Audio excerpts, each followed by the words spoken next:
It's the Daily Dispatch, in discussion with Daron Mann. Right you are, the Daily Dispatch in discussion with Daron Mann. It's Thursday, the 23rd of September 2021. Lead story in today's Daily Dispatch: shock 920 million rand overtime for Eastern Cape health staff. Taxpayers in the Eastern Cape paid almost R1 billion for government employees' overtime in the 2020-2021 financial year. A report presented in Parliament recently revealed that government departments in the province had dished out over 989 million rand in overtime payments. The broken, struggling health department accounted for more than 922 million rand of the total amount, while provincial treasury claimed the least, just over 5,000 rand. Also, on the front page of today's dispatch, neighbours band together as burglaries spike in Beacon Bay. Beacon Bay residents are on high alert after a spate of house burglaries, with the latest two happening near each other on Wednesday morning. Those are the headlines in today's Daily Dispatch. For more, go to dispatchlive.co.za. What would you do with 50,000 rand? Win your share of 100,000 rand when you enter the Daily Dispatch Cash Mania competition. You could win the grand prize of 50,000 rand or one of 20 cash prizes of 2,500 rands each. The competition closes on the 26th of September 2021, and an entry form is printed in the Daily Dispatch every day. Get your copy of the Daily Dispatch and enter now. Daily Dispatch, local, fearless, empowering you.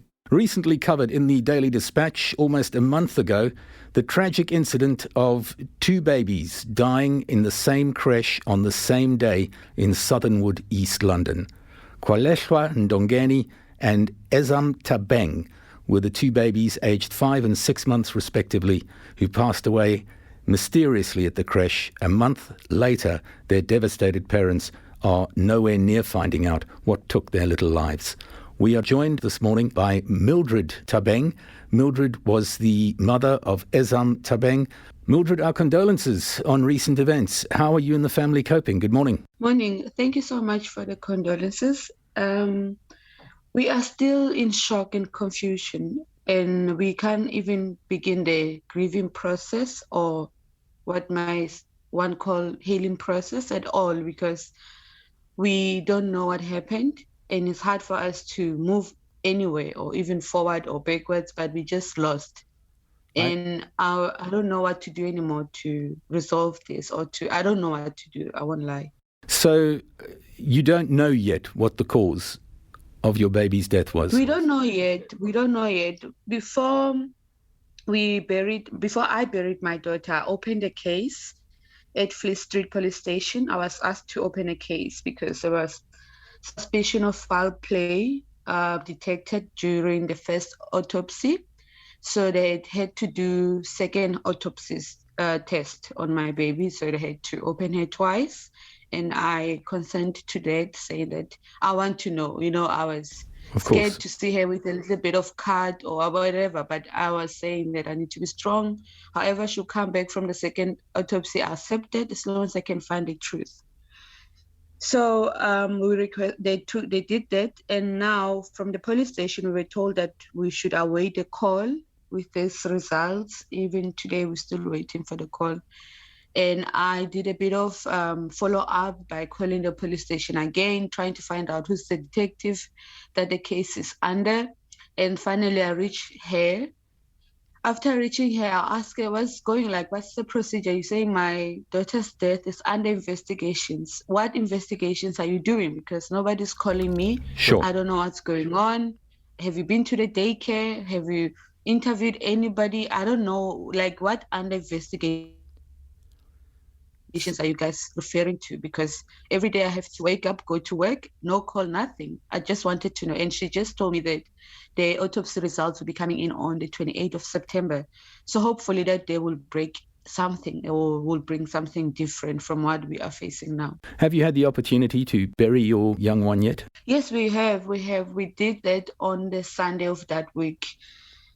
She died on a Tuesday and we buried her on the Sunday of that week. I think that was the first week of September. And the costs involved, I would imagine, came as a bit of a surprise for you as well? Yeah, it was draining. It was even today, it's like we don't know what to do. It's like, I don't want to sound, when you're grieving, people can assume many things, and they tend to predict how you feel. They tend to predict anything you do is like a robot mode. They will say, oh, I have read that book, and grieving parents tend to be more angry or blaming or what. But we are human beings, and we are entering this world of parents who have lost children, and the only thing we know about is seeing the news and reading something about something like this happening. But living it is a totally different world, and you just feel so isolated and alone at the same time, that you have to face your everyday bills. We still like now struggling to even think about how we're gonna pay for. I have two daughters. My first one is 6 years old, and she's in a daycare herself, but that is it's like grade R. Next year she'll be going to grade 1. But just thinking about, I have to pay rent, I have to pay the school fees, it's like, it kills you more that you have to be committed to this while the world is just unfair to you, you know? Yeah. And you don't know how to do that again. You don't know how to wake up, go to work. You don't know how to just regain that sense of normality, and having people to send you messages telling you that you are due on this, you are due on this. It kills you. It kills you. And it also kills you that you can't reach out to anyone to help you, to say, pause on this and focus on that. Like, you have to wake up, you have to call the detective, you have to mourn your child, you have to look at your child's picture at the same time. And as a mom, I can't believe that she's gone. Like, I would do anything to just kiss them more, hug them more, and get a chance to speak to her again, but I can't. Yeah, it's a terribly, terribly tragic situation. In the English language, I think I've said this before, we have a word for a husband who loses a wife and a wife who loses a husband. We have a word for children who lose their parents, orphan. We don't have a word for parents that have lost a child, which is rather tragic. It's not meant to happen, is it? It's not meant to happen. And even mentally, it damages you, because it's not you don't expect that. When you give birth, you expect your child to bury you. Automatically in your brain, it's how it's structured. It's how the puzzle is. But once it happens, now it breaks everything. Nothing makes sense anymore. And you don't understand. It tests your belief in anything. And again, it's like I was telling another parent that lost a child that for me, it feels like childbirth. I remember like when I gave birth to Ezam, which is a recent thing I did in April, I was crying to the nurses and doctors, and I kept saying, help me, or I don't want to do this, what, but the pain was so painful that I remember not having a choice but to endure with it until she came out. And it's the same feeling I get now that she's gone, that I'm crying to everyone around me to be like, help me, I don't want to do this anymore, I don't want this. But then I'm reminded by that pain and say that maybe it'll only stop once I'm gone. And I don't know, but it's so natural. It's a natural pain, that a mother faces, that you don't know how to escape it. You can try to take sleeping pills to sleep, you can try to eat or not eat, but it hurts to, I don't know, but sure, it's a whipping pain. It's a whipping pain. What has the reaction been towards you from, firstly, the creche itself, which I understand from reports was non-compliant with bylaws and legislation? Yes, and she died on a Tuesday in the afternoon when I was called by a doctor at Freyamin, and I went there to find her cold, and that image is like, it's tormenting my soul and my heart, because I wish that when I found on a bed wrapped in a blanket, she was naked, and I wish I could find a drip injected on her body or something, or it was, I didn't understand why there was nothing done to bring her back. Just to leave her in the morning smiling and to find her like that, it's a confusion state. In my brain, doesn't really make sense. Take us back to the start, though.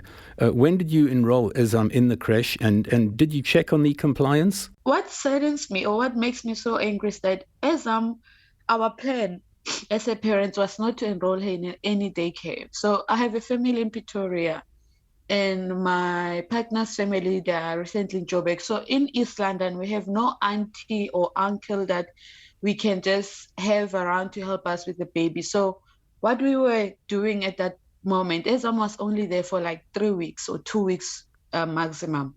We were taking her there with a referral from a colleague that was having her baby there. She started her baby there from the earliest as 2 weeks old or Wow. 3 weeks old. So with that referral and me having Ezam as my second baby, you know, people tell you to ease out, don't be too paranoid. You got this, you've done this before with your first child. And I thought, okay, maybe I could drop her there. I went with my partner to check how's the place. We got there, we found fewer children, and we found a lady. She showed us 5 certificates with her being the principal of the daycare. And we asked, how many babies do you have? And she said, oh, she only has 3 infants that she looks after. Ezam will be the 3rd one.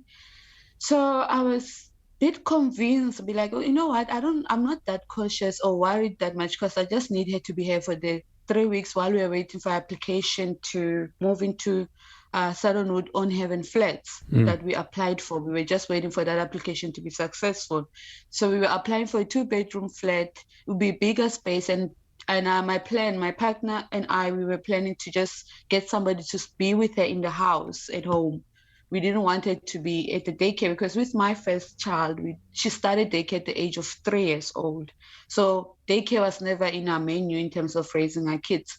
So for now, being in East London and isolated from families, we were forced to find somebody where we can drop her during the day while we are busy trying to moving from one flat to another and trying to prepare everything. And the day she died, that was her final official last day. I was making the final calls at work to find somebody who will be with her that day. So it kills me that I was that close and that late, you know. And I just don't get why, because that was her last day. And yeah, I did everything in my power. I paid more. I was so nice to that lady. She was so convincing, and she looked like a mom to me. And I just don't get it, that why couldn't she even call me if she see her different or anything? I always told her that I worked in Vincent. In Vincent. You can call me anytime. Give me a call back or anything. I'll be here in less than 5 minutes. Yeah. I was picking her on odd times, meaning that today I'll pick at 2, tomorrow I'll come at 4, but I was always there and present. She knew that I would come anytime, but she failed to tell me that she's dying. I don't get why, how can she allow a doctor to tell me those news? Once again, our condolences on a very, very painful situation for you and your family. Can I ask you in closing, as you await a report from the police on the second autopsy on the 28th of September, what sort of outcome or response would you like to see from organisations like the Buffalo City Metro, who should be applying their bylaws, and also maybe a response from the Eastern Cape Government Social Development Department? For me, I have tried to say this various times, that if there was a story like this before and we read about it or we were made aware, because apparently there are lots of unregistered daycare in Buffalo City area.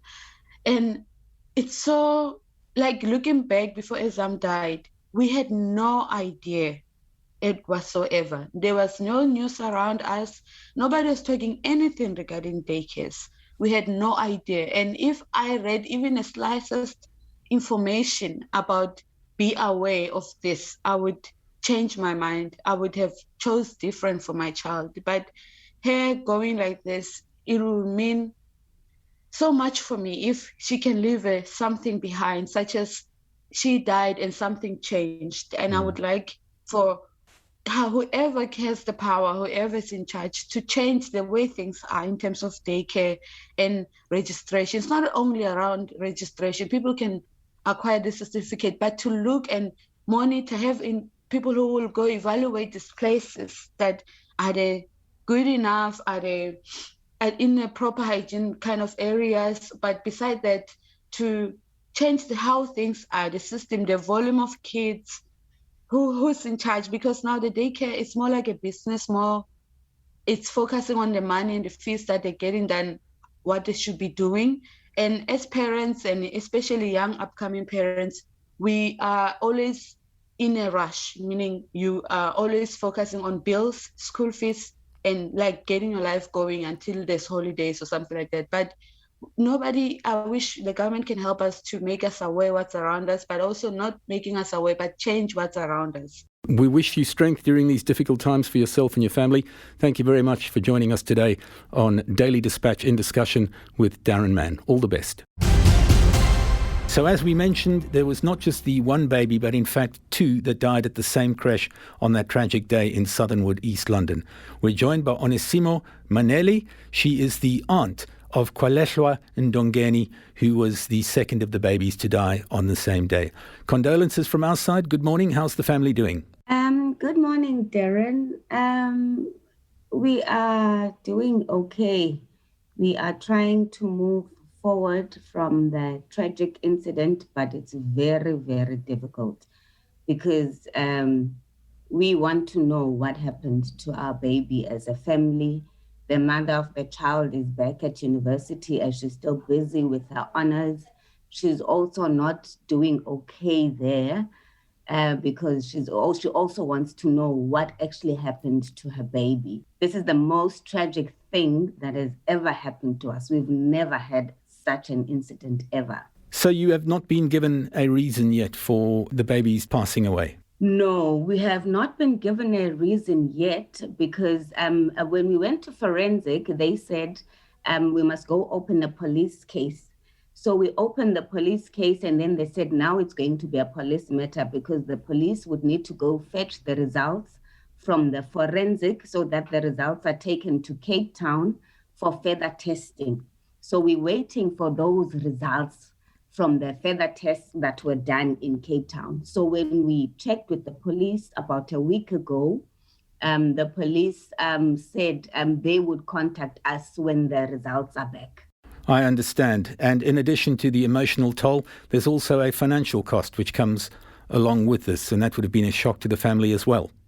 Yes, as I've said, the mother of the child, she's still a student herself, busy with her honors, and the grandmother who was living with the child is only a security guard. So you can imagine the financial strain that this put us through as a family because, you know, for a young child, you never think of taking up death policy for them. So there was no policy. So for us to be able to buy even the casket for the funeral, for us to actually arrange for a funeral at such a short notice, we had to take out a loan. The grandmother had to take out a loan for the funeral because no one had the required amount of money that was needed for the funeral. How did the baby end up at this creche? Did you check the credentials? We understand the creche was unregistered and not compliant in all respects. To be honest with you, Darren, let me be frank with you. You know, with creches, you go by word of mouth. So the grandmother heard around the area where she lived that there's this creche. So she took her kid, the grandchild, to that creche. And when you get to the creche, there is a certificate that is hanged there. But so when you see that certificate, you'd assume that is the credential for the creche. So I want to take out this notion that we knew that the creche was not registered. We never knew about that because when you walk into the creche, there was a certificate that's put up there. So no, I don't think anyone ever takes that credential and checks that against any database because you see a certificate there and you assume that the creche is credited. Going forward, how would you like to see things changed or the system changed to make sure that a tragedy like this doesn't happen again? What I would like change from the entire system when it comes to creches is for the departments that are meant to be going around checking the credibility of the creches in a particular area, for that verification to be done annually, so that at least as a parent, you know that you are sending your child to a credible creche, so that we avoid such instances, because this creche has been in our area for a long time. For it to be discovered when this tragic accident happened that, in fact, the crash was not accredited. We wish you and your family all the best with the grieving process, and our condolences once again. We did attempt to obtain comment from a representative and spokesperson for the Eastern Cape government on this issue. Unfortunately, they were unavailable at the last moment, despite having previously agreed. That was the Daily Dispatch in discussion with Daron Mann for Thursday, the 23rd of September. That was the Daily Dispatch in discussion with Daron Mann.